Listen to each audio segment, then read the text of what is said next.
Bumagsak sa dagat ang eroplanong puno ng mga pasahero. Ngunit walang ni isang patak ng tubig dagat ang pumasok sa cabin. Nagpapasalamat din ang mga pasahero na hindi sila nasaktan ngunit hindi nila alam. Sa ngayon, ang eroplano ay nasa lalim na 100 metro sa ilalim ng karagatan.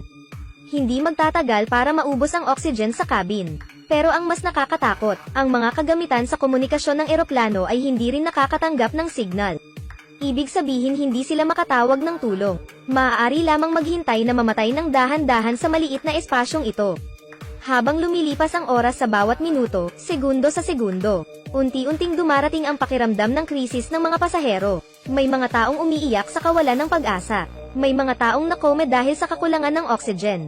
Nakikitang lumalala ang sitwasyon. Mas mabuting umalis kaysa maghintay na mamatay. Sa puntong ito ginawa na ng kapitan ang pinal na desisyon. Ibinaba niya ang receiver sa lupa, at magpadala ng signal ng pagkabalisa.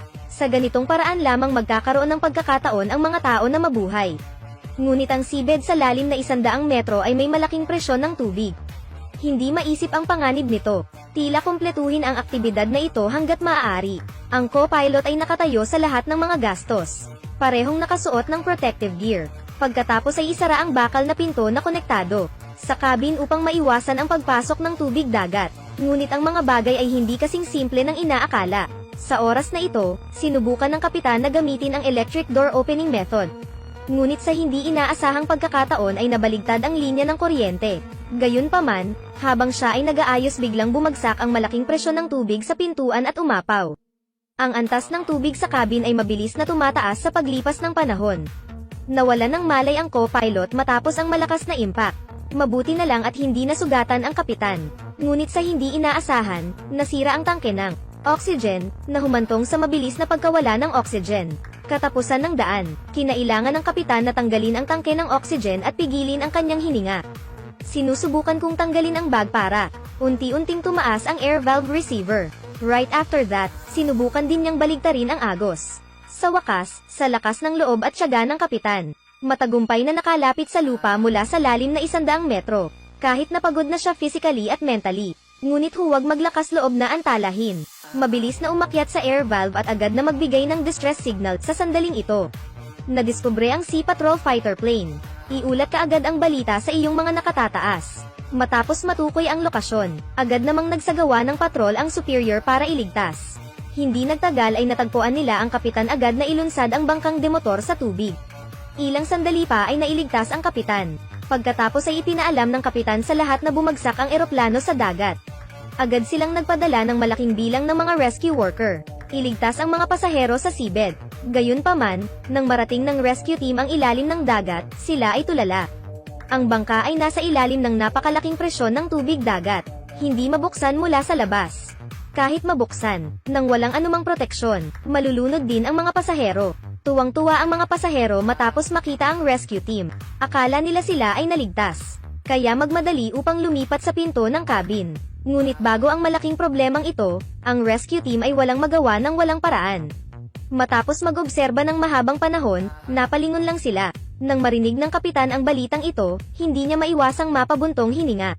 Ngunit sa ngayon, lahat ay lubhang kulang sa oxygen. Halatang wala na silang maraming oras. Agad na nagsagawa ng emergency meeting ang rescue team. Pagkatapos ng diskusyon, para sa mga kadahilan ng pangkaligtasan, ang eroplano ay maaari lamang iligtas. Pagkatapos noon, mas malalim ang rescue team sa dagat. Nag-deploy sila ng 12-dosenang mga airbag sa paligid ng eroplano. Pagkatapos ay i-connecta ito sa isang wire mula sa ibaba. Panghuli, i-connecta ang inflation hose sa airbag matapos makumpleto ang serye ng mga aktibidad na ito. Agad na bumalik sa tubig ang rescue team. I-connecta ang kabilang dulo ng inflation hose sa air pump na may pag-aproba ng kapitan. 12-dosenang mga balbula ang lahat ay bumukas ng sabay-sabay.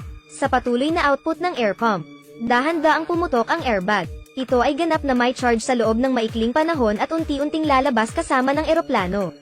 Pagkatapos noon, lumutang ang eroplano sa ibabaw ng dagat. Agad namang nagpadala ng speedboat ang rescue force para iligtas. Mabilis ding binuksan ng mga pasahero ang pinto ng cabin para makalanghap ng hangin. Pero kapag masaya ang lahat, sa hindi inaasahan, isa pang panganib ang tahimik na paparating. Sa puntong ito, magsisimulang maputol ang mga lubid dahil sa sobrang bigat. Sinusubukan ng mga hindi kilalang tao na lumabas ng eroplano. Sa sandaling ito, naputol din ang huling lubid sa buntot ng eroplano. Kakalabas lang ng cellar door. Ang mga pasahero ay itinapon pabalik sa cabin sa isang segundo. Nawalan ng kuryente ang fuselage at nagsimulang lumubog. Biglang bumaha ang malaking tubig sa dagat sa cabin. Sa panahon ng panganib ang kapitan ay nagmamadaling pumasok sa lahat ng paraan. Ligtas niyang dinala ang pasahero sa makeshift cabin. Pagkatapos ay mabilis na binuksan ang pinto. Itulak ang pasahero palabas doon. Tapos tumalon din siya pababa. Nang makita iyon, mabilis na nagpadala ng helicopter ang kapitan ng rescue team para tumugon.